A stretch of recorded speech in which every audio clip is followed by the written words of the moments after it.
უპირველესად მინდა აღნიშნო, რომ ჩვენი უწმინდესი პატრიარქი, როდესაც ის პატრიარქი გახდა, მე ჯერ დაბადებულიც არ ვიყავი. აქედან გამომდინარე, გარკვეულ უხრახულობასაც ვგრძნობ ისეთი ადამიანის პატრიარქობის მოღვაწეობაზე და საპატრიარქო საქმიანობაზე ისაუბრო, რომელიც უკვე ნახევარი საუკუნეა შეიძლება ითქვას ამ საქმიანობას ეწევა. ამიტომ მე ვერ გავუკადენიერდები და რაღაცა ფართო მასშტაბებით ვერ ვისაუბრებ მის საპატრიარქო საქმიანობაზე. ამაზე ალბათ ის ადამიანები უფრო უკეთესად ისაუბრებენ, ვინც მისი პატრიარქობიდან მოყოლებული მის გვერდით იყო და ყველა ესეთი დეტალი იცის.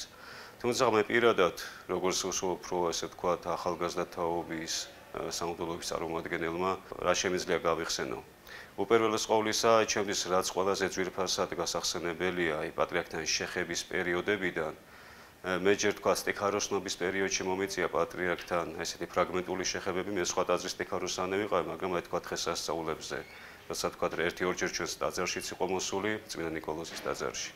მე რამოდენიმეჯერ პარაკლისის გადახდაზე მომიწია მასთან შეხება და ყოველთვის რაღაცა განსაკუთრებული შთაბეჭდილებას ახდენა პირადად ჩემზე, მაგრამ უფრო მეტად მინდა გავიხსენო მისი რექტორობის პერიოდი თბილისის სასულიერო აკადემიასა და სემინარიაში და მე მინდა ღმერთს მადლობა გადაუხადო, რომ იმ პერიოდში მომიწია მე სტუდენტობა ჯერ სემინარიაში, მე აკადემიაში, როცა პატრიარქი უწყებოდა აი ამ სასწავლებელს და ერთი ესეთი ეპიზოდი მინდა გავიხსენო, რომ ის გვავალებდა ყოველ კვირაში თითო წიგნი უნდა წაგვეკითხა კლას გარეშე, რაიმე მხატვრული წიგნი.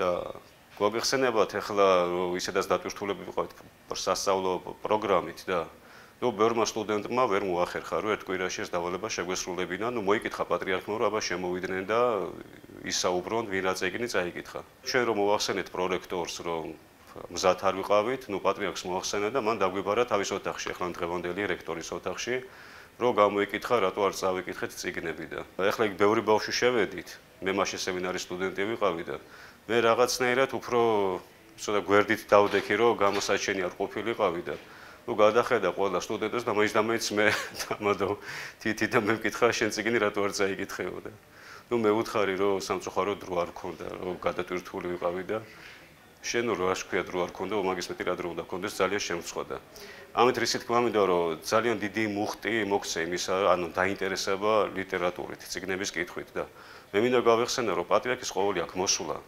ყოველთვის იყო ძალიან ისე თქვა დიდაქტიკური და არა გამომხნევებელი. ახლა ისედაც სტუდენტობა რთული პერიოდია.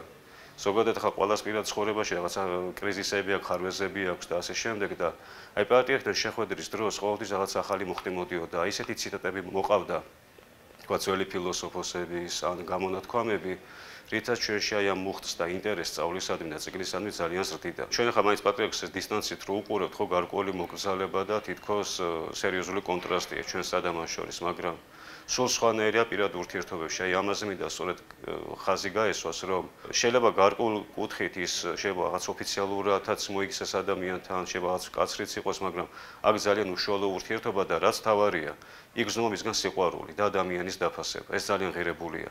პატრიარქთან თავს დათრგუნულად ვერ იგრძნობ. აი ვერ იგრძნობ შენ მასზე ქვემოთა ხარ, რაღაცა დათრგუნული ხარ, ან რაღაცას თქვათ, არ პირიქით შენამდე ჩამოდის მაქსიმალურად და გრძნობ, რომ როგორც თანასწორს ესე გესაუბრება. ანუ მისია ეს ერთ-ერთი მთავარი წამყვანი რაც არის, რომ მიუხედავად ამხელა სტატუსის ადამიანი აქვს პიროვნული ღირსებით ისე სტატუსით, ხომ?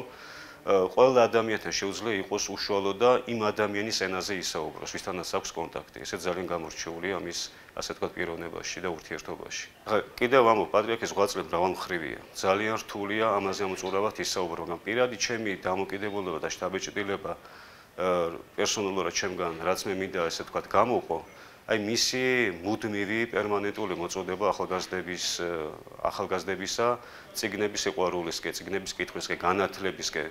მე მინდა გავიხსენო, რომ არაერთი ქადაგება აქვს პატრიარქს მიწყვნილი სამების თუ სიონის ამბიონიდან, ზოგადად ერის მიმართ, რომ აი ყველამ პირადი ბიბლიოთეკა უნდა შექმნას, წიგნები უნდა იკითხოს ხალხმა, აკადემიური განათლება მიიღოს, რომ აზროვნება ისწავლოს. აი შეიძლება ეთქვას, ყოველთვის ხალხს მოუწოდებდა აზროვნებისაკენ. ხა ბევრი შეიძლება ვერც მიხვდეს, რომ რა არის ამაში განსაკუთრებული, რომ კი რა თქმა უნდა ვიაზროთ ასე შემდეგ, მაგრამ აი ჩვენ თუ დავაკვირდებით ქრისტიანობა ეს არის აზროვნების რელიგია. ეს არ არის ესეთი რელიგია, სადაც უბრალოდ გჯეროდეს და მორჩა. ეს არის აზროვნების რელიგია და შეიძლება ითქვას, რომ პატრიარქის ეს მოწოდება იყო ჯანსაღი ჯანმრთელი ქრისტიანობისაკენ, რაც ყველაზე მნიშვნელოვანია და აი ამ მხრივ მისი ღვაწლი მართლაც ფასდაუდებელია, რომ თუნდაც ჩვენში ახალგაზრდა თაობაში აი ესეთი მუხტი გააღვიძა და ამისკენ მოგვიწოდა.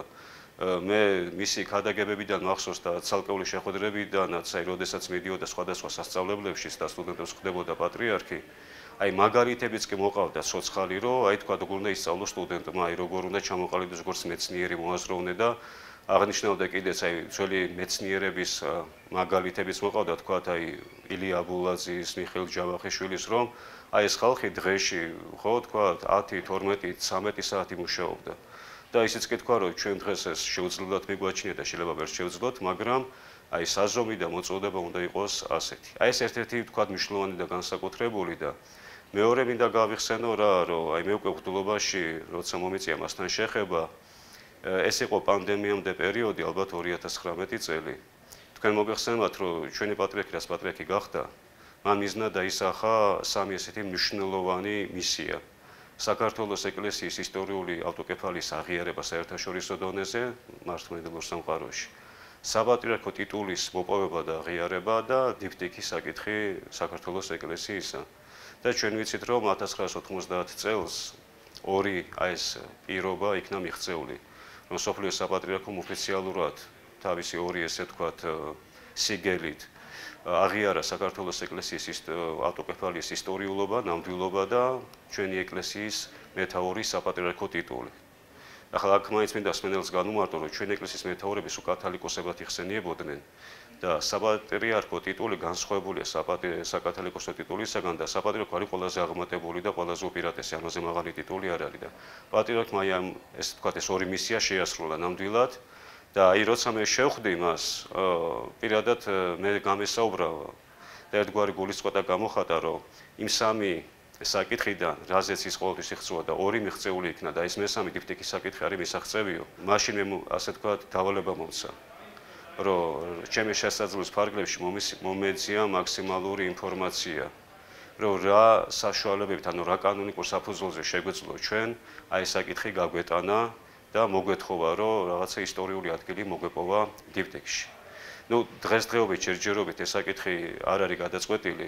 შეიძლება ითქვას, რომ პატრიარქმა ამითაც გარკვეული მოვალეობა დამაკისრა და პასუხისგებლობა, რა თქმა უნდა, მარტო მე არა, კიდე სხვა ადამიანებსაც, მაგრამ უფრო მეტად გაზარდა ჩემი ინტერესი აი ამ მიმართულებით, რომ ვიმუშავო. აქვე მინდა ხაზზე გავუსვა, რომ არ აქვს მნიშვნელობა ეს საკითხი, როდის გადაწყდება. როცა არ უნდა გადაწყდეს ეს საკითხი, თუნდაც ჩვენი პატრიარქის შემდეგ, ეს მაინც მის ღვაწლად ჩაითვლება და ფასდაუდებელი იქნება ამაშიც მისი ღვაწლი. ერთხელაც მოხდა ისე, რომ მასთან საერთო ტრაპეზზე ვიჯექი, დაინტერესდა ჩემით, მეკითხებოდა რაღაცა